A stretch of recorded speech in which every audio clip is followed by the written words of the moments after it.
Hi friends, welcome back to my channel. ഇന്ന് നമുക്കൊരു variety എന്ന് പറയുന്ന സമയത്ത് എല്ലാവർക്കും ഇഷ്ടമാട്ടോ. കുട്ടികൾ പോലും ഇത് മേടിച്ച് കഴിക്കട്ടെ. എന്താ പറഞ്ഞാൽ പച്ചക്കറികൾ അധികം ആർക്കും ഇഷ്ടപ്പെടാത്തൊരു സാധനമാണ്. പക്ഷേ ഇതുപോലെ നിങ്ങൾ വെച്ച് കൊടുക്കുകയാണെങ്കിൽ അടിപൊളിയായിട്ട് എല്ലാവരും വയറ് നിറച്ച് കഴിക്കും. അതിന് വേണ്ടി നമ്മൾ ആദ്യം ഉരുളക്കിഴങ്ങ് 3 ഉരുളക്കിഴങ്ങ് വേവിച്ച് വെച്ചാണ്, ഉപ്പൊന്നും ഇടാതെ വേവിച്ച് വെച്ചാണ്. നമുക്കിത് നന്നായിട്ടൊന്ന് ഉടച്ചു കൊടുക്കാം. നല്ല സ്മൂത്തായിട്ട് ഉടയ്ക്കണമെന്നില്ല, ചെറിയ ചെറിയ കഷ്ണങ്ങൾ ഉണ്ടാകുമ്പോൾ നമുക്കത് കഴിക്കാൻ നല്ല ടേസ്റ്റ് ഉണ്ടാവും. അപ്പോൾ ഇതുപോലെ ഉടച്ചതിന് ശേഷം അതിലേക്ക് ആവശ്യാനുസരണം പോലെ ക്യാരറ്റ്, ക്യാപ്സിക്കം നമുക്ക് ഇഷ്ടമുള്ള വെജിറ്റബിൾസ് ഇട്ട് കൊടുക്കാം കേട്ടോ. ഇപ്പോൾ പച്ചമുളകാണ്, 1 ടീസ്പൂൺ മല്ലിപ്പൊടി, 1 ടീസ്പൂൺ സാദാ മുളക് പൊടി, പിന്നെ ഒരു 1/2 കപ്പ് കടലമാവ്, ഒരു 3 ടീസ്പൂൺ കോൺഫ്ലവർ, ആവശ്യത്തിനേക്കുള്ള ഉപ്പ് ചേർത്ത് കൊടുത്തിട്ടുണ്ട്. കൂടെ തന്നെ നമ്മളിതിലേക്ക് ചെറിയ ജീരകത്തിൻ്റെ പൊടിയാണ്, അതൊരു 1/2 ടീസ്പൂൺ ഇട്ട് കൊടുത്തിട്ടുണ്ട്. എല്ലാം കൂടെ നന്നായിട്ട് കുഴച്ചെടുക്കാം. വെള്ളമൊന്നും ഒഴിക്കേണ്ട ആവശ്യം ഉണ്ടാവില്ല. നമ്മുടെ ഉരുളക്കിഴങ്ങിൻ്റെ ആ നനവിൽ തന്നെ നമുക്ക് നന്നായിട്ട് കുഴച്ചെടുക്കാം കേട്ടോ. അപ്പോൾ കൈ കൊണ്ടാണ് നന്നായിട്ട് കുഴച്ചെടുക്കുന്നത്. നമുക്ക് ഇതുപോലെ സ്പാച്ചില കൊണ്ട് കുഴക്കുന്ന സമയത്ത് കറക്റ്റായിട്ട് കിട്ടില്ല. നമുക്ക് ഉരുള പോലെ ആക്കിയെടുക്കണം. അപ്പോൾ ഇതൊരു സ്നാക്സ് ആയിട്ട് വേണമെങ്കിൽ നമുക്ക് കഴിക്കാം കേട്ടോ. അപ്പോൾ നമ്മളിപ്പോൾ ചെയ്യുന്നത് കറി ആയിട്ടാണ്. നമുക്കിപ്പോൾ എന്താ പറയുക, ചപ്പാത്തിക്കോ എല്ലാ ടിഫിൻ ഐറ്റംസിനും നമുക്കിത് ഒഴിച്ച് കഴിക്കാം കേട്ടോ. അതല്ലെങ്കിൽ നമുക്ക് ചോറിൻ്റെ കൂടെ ആണെങ്കിൽ നമുക്കിത് ഒഴിച്ച് കഴിക്കാം. നമുക്ക് അതിൽ തന്നെ ഇപ്പോൾ സൈഡ് ഡിഷ് എല്ലാം ഉണ്ടല്ലോ, അത് കാരണം നമുക്ക് വേറെ എക്സ്ട്രാ ആയിട്ടൊന്നും വെക്കേണ്ട ആവശ്യമൊന്നും ഇല്ല കേട്ടോ. നമുക്ക് എന്തായാലും അടിപൊളിയായിട്ട് റെഡിയാക്കി എടുക്കാം. അപ്പോൾ ഇതുപോലെ ആദ്യം ഒന്ന് ഉരുളയാക്കി എടുക്കാൻ കേട്ടോ. ഇതന്നെ നമുക്ക് സ്നാക്സ് ആയിട്ട് വേണമെങ്കിലും കഴിക്കാം. അപ്പോൾ ഇതുപോലെയാണ് നമ്മൾ വെള്ളം ഒന്നും ഒഴിക്കാതെ കയ്യിൽ ജസ്റ്റ് ഒന്ന് എണ്ണ തേച്ച് കൊടുത്തിട്ട് നമ്മൾ ഇതുപോലെ ഉരുളയാക്കി എടുക്കണം. അതുപോലെ നമുക്ക് എല്ലാം ഒന്ന് റെഡിയാക്കി എടുക്കാം. കൂടെ തന്നെ എണ്ണയും ചൂടാവാൻ വെച്ചിട്ടുണ്ട്. നമുക്കിത് ഫ്രൈ ചെയ്തെടുക്കണം. നമ്മൾ സ്നാക്സ് ഒക്കെ ഉണ്ടാക്കുമല്ലോ, അതേപോലെ തന്നെയാണ് നമ്മളിത് റെഡിയാക്കി എടുക്കണം കേട്ടോ. നമ്മളിപ്പോൾ ഒരുപാടും മൊരിയിച്ചെടുക്കണ്ട, എന്നാൽ കുറച്ച് മൊരിയിച്ചെടുക്കാം. ഞാനത് കാണിച്ചു തരാം. ആ ഒരു അളവിലേക്ക് തന്നെ നമുക്ക് എല്ലാ ഉരുളയും റെഡിയാക്കി എടുക്കേണ്ടത്. നമ്മൾക്ക് ഒരുപാട് നേരം സിമ്മിൽ തന്നെ വെച്ച് വേവിച്ചെടുക്കേണ്ട ആവശ്യമൊന്നുമില്ല. നമ്മൾ ഓൾറെഡി ഉരുളക്കിഴങ്ങൊക്കെ വേവിച്ചിരുന്നല്ലോ, പിന്നെ ക്യാരറ്റും ക്യാപ്സിക്കും ഉണ്ടല്ലോ, അത് പെട്ടെന്ന് റെഡിയായി വരികയും ചെയ്യുമല്ലോ.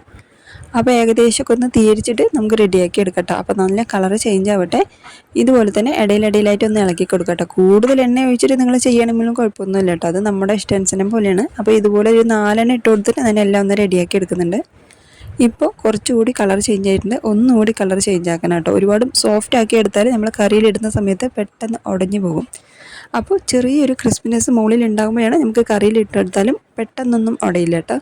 അപ്പോൾ ഇതുപോലെയാണ് നമ്മുടെ ഈ ഒരു ഉരുള നമ്മൾ റെഡിയാക്കി എടുക്കുന്നത്. അപ്പോൾ എണ്ണയിൽ നിന്നൊക്കെ മാറ്റിയെടുക്കാണ്ട്, എണ്ണയൊന്നും കുടിക്കില്ല കേട്ടോ. അടിപൊളിയായിട്ട് നമുക്ക് റെഡിയാക്കി എടുക്കാം.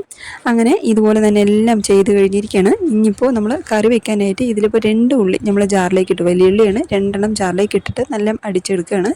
ഇപ്പോൾ വേറൊരു പാത്രത്തിൽ നമ്മൾ 4 ടീസ്പൂൺ എണ്ണ ഒഴിച്ച് കൊടുത്തിട്ടുണ്ട്. കൂടെ തന്നെ 2 കഷ്ണം പട്ട, ഒരു 3 ഗ്രാമ്പു, 1 ഏലക്ക, 1 ടീസ്പൂൺ ചെറിയ ജീരകം, ഇതെല്ലാം ഇട്ട് ചൂടായി വന്നതിന് ശേഷം നമ്മൾ അടിച്ച് വെച്ചിട്ടുണ്ടായിരുന്ന വെല്ലുള്ളി ഉണ്ടല്ലോ, അതാണ് ഇപ്പോൾ ഇതിലേക്ക് ഒഴിച്ചു കൊടുത്തിരിക്കുന്നത്. ഇതൊഴിച്ചിട്ട് നല്ല ചൂടാക്കി എടുക്കാം കേട്ടോ. നല്ല കളർ ചേഞ്ച് ആകണം. ഒരു ലൈറ്റ് ബ്രൗൺ ആവുന്ന രീതിക്ക് നമ്മുടെ ഉള്ളി നന്നായിട്ട് വഴറ്റിയെടുക്കാം. ഇതിൻ്റെ നനവൊക്കെ ഉണ്ടാവില്ല, അപ്പോൾ ആ നനവെല്ലാം ഒന്ന് പോകണം. ഇപ്പോൾ കണ്ടില്ലേ, ഈ ഒരു രീതിക്ക് നമ്മൾ വഴറ്റിയതിന് ശേഷമാണ് ഇപ്പോൾ ഇതിലേക്ക് 1 ടീസ്പൂൺ അല്ലെങ്കിൽ 1.5 ടീസ്പൂൺ ഇഞ്ചി വെളുത്തുള്ളിയുടെ പേസ്റ്റ് ഇട്ട് കൊടുത്തിട്ടുണ്ട്. കൂടെ തന്നെ നമ്മൾ ഇത് വീണ്ടും നന്നായിട്ട് വഴറ്റിയെടുത്തതിന് ശേഷമാണ് നമ്മൾ ഇനി ഇതിലേക്ക് തക്കാളി ഇടുന്നത്. തക്കാളി എന്നിട്ട് അത് മിക്സിയിലിട്ട് അടിച്ചാണ്. 2 തക്കാളി, നല്ല പഴുത്ത 2 തക്കാളി ഇതും കൂടിയിട്ട് നല്ല അടിച്ചിട്ട് നമ്മളിതിലേക്ക് ഒഴിച്ചിരിക്കുകയാണ്. ഇത് നന്നായിട്ട് വഴറ്റിയെടുക്കാം. നമ്മുടെ തക്കാളി നന്നായിട്ട് കുറുകി നല്ലൊരു റെഡ് കളറാവണം കേട്ടോ. അപ്പോൾ ആ ഒരു രീതിക്ക് നന്നായിട്ട് സിമ്മിൽ തന്നെ വെച്ച് വഴറ്റിയെടുക്കാം.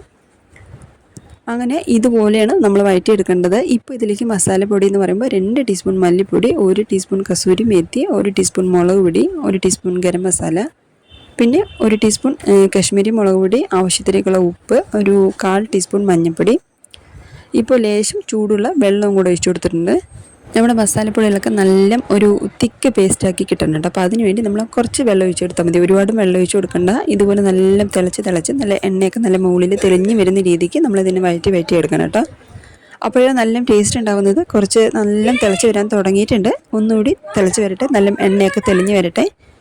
ഇപ്പോൾ ഏകദേശമൊക്കെ എണ്ണ തെളിഞ്ഞ് വന്നതിന് ശേഷമാണ് ഇപ്പോൾ വീണ്ടും നമുക്ക് കറിക്ക് എത്ര വേണ്ടതോ അതിന് ആവശ്യാനുസരണം പോലെ ലേശം ചൂടുള്ള വെള്ളം ഒഴിച്ച് കൊടുത്തിട്ടുണ്ട്. ഇനി നമുക്ക് ഇതിലേക്ക് വേറെ ചേർക്കാനായിട്ട് ഒന്നുമില്ല കേട്ടോ. നമ്മുടെ കറി റെഡിയാണ്. അവസാനമായിട്ട് മല്ലിയില ചേർക്കണം, അത് മാത്രം ചേർത്താൽ നമ്മുടെ കറി റെഡിയാണ്. പിന്നെ നമ്മൾ റെഡിയാക്കി വെച്ചിട്ടുണ്ടായിരുന്ന നമ്മുടെ ആ ഒരു ഉരുളയുണ്ടല്ലോ, അത് നമ്മൾ ഇതിലേക്ക് ഇട്ട് കൊടുക്കണം. ഇതിലേക്ക് ഇട്ട് കഴിഞ്ഞാൽ, അതായത് നമ്മൾ കഴിക്കുന്ന സമയത്ത് ഇട്ട് കൊടുത്താൽ മതി കേട്ടോ. അങ്ങനെ നമ്മുടെ കറി റെഡിയാണ്. നമുക്കിനി ഇത് ഫ്ലെയിം ഓഫ് ചെയ്ത് കൊടുക്കാം.